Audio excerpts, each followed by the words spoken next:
I signed an NDA so airtight that I would have to give away my firstborn if I broke it. Here with Benjamin Bratt, of course, we're talking Coco 2.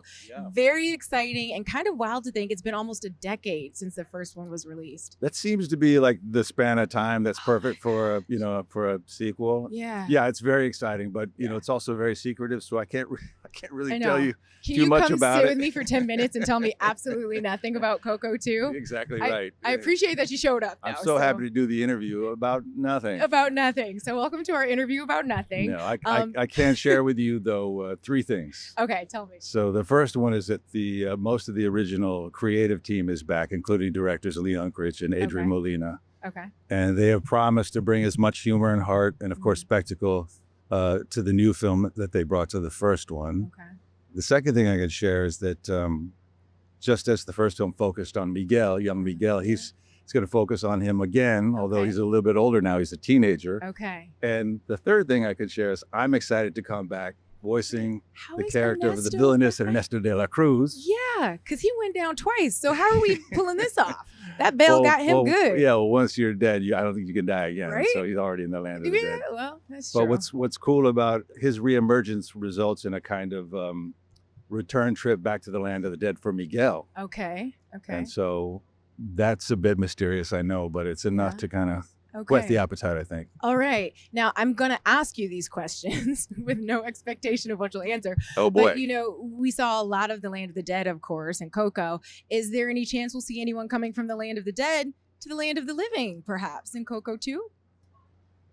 Blink twice if that's a yes. I have no idea. No Zuri. idea. I do not know. And if I did, I couldn't share. You can tell me No, anyway. no. Can you tell me when we think about sort of the emotional? I'm so sorry to interrupt. This is going to go Going so nowhere, well. I This promise. No, it's great. We're here. There's Listen, I so signed- many minutes I left. signed an NDA so airtight that I would have Ironclad. to give away my firstborn if Really? I broke it. I'm And not mad at that. I'm not willing to and do I it. don't want you to do I that. don't want to do it. So I'm just going to ask this question anyway, and then I Okay. want you to not risk Shoot. signing away firstborn, Okay. okay? The emotional heartbeat, right? We loved Coco for the way that it tugged at our emotions, the story it told, the questions it made us ask about, how do we chase our dreams? How do we pursue what we want? And do we have to leave the people we love behind in the pursuit of that? Is there an emotional question at the heart of Coco 2 that you're particularly excited for us to experience? This is only a guess. Okay, just a guess. It's not a confirmation. Not a confirmation. My guess is yes, of course.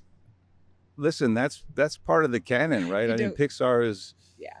is the best at doing that. Yeah. They entertain their audiences, but Coco is a perfect example of the larger thing that they're after, which is telling a good story that's relatable to all people. And that's what's at the center of Coco. It's about heart.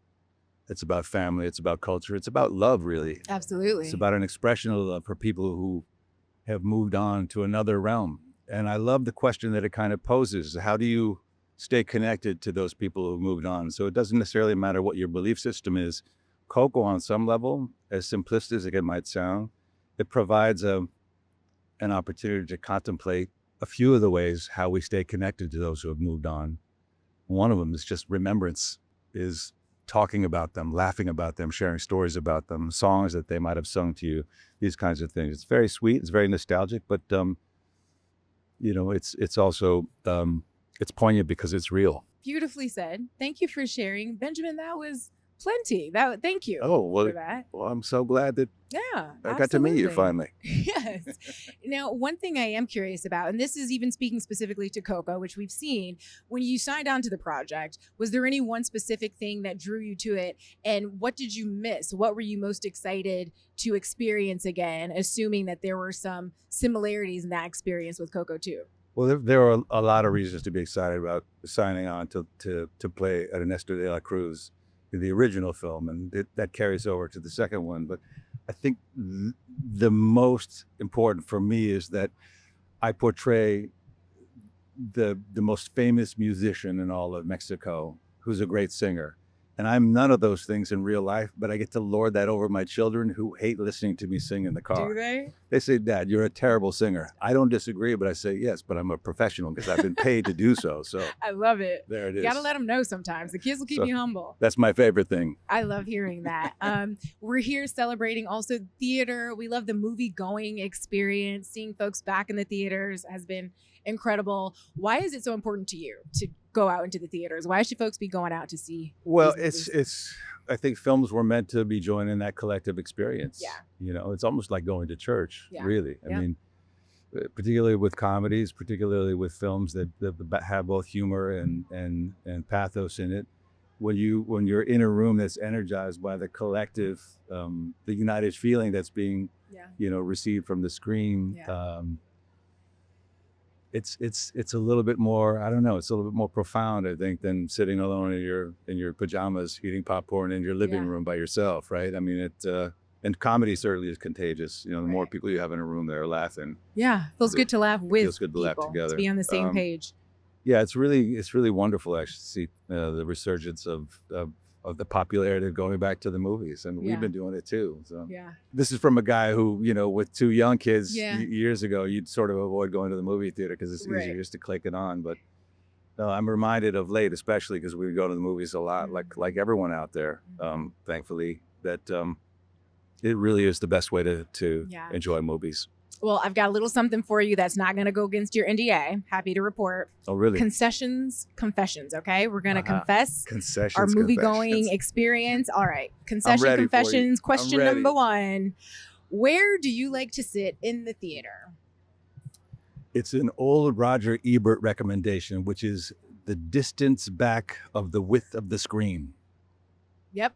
So center, the distance of the width of the screen. Right. Those tickets are hard to come by, so I'm assuming you're buying the tickets early. You got to get them in advance and Planner. reserve. Yeah. Okay. Yeah. I always end up in the front row because I find them at the last minute. Like this. Just like this the entire time. Exactly. Okay, 2 more and we're I done. won't go. If Yeah, if it's two like- rows in the front or left, I'm not. Oh. I'll come back. I hear you. What's your go-to movie theater snack? Raisinets. Raisinets. Okay, Yeah, old school. I Raisinets, like it. and popcorn. Yeah. No extra butter. No extra butter? No. I have. Here's a confession. I typically make my own beforehand at home.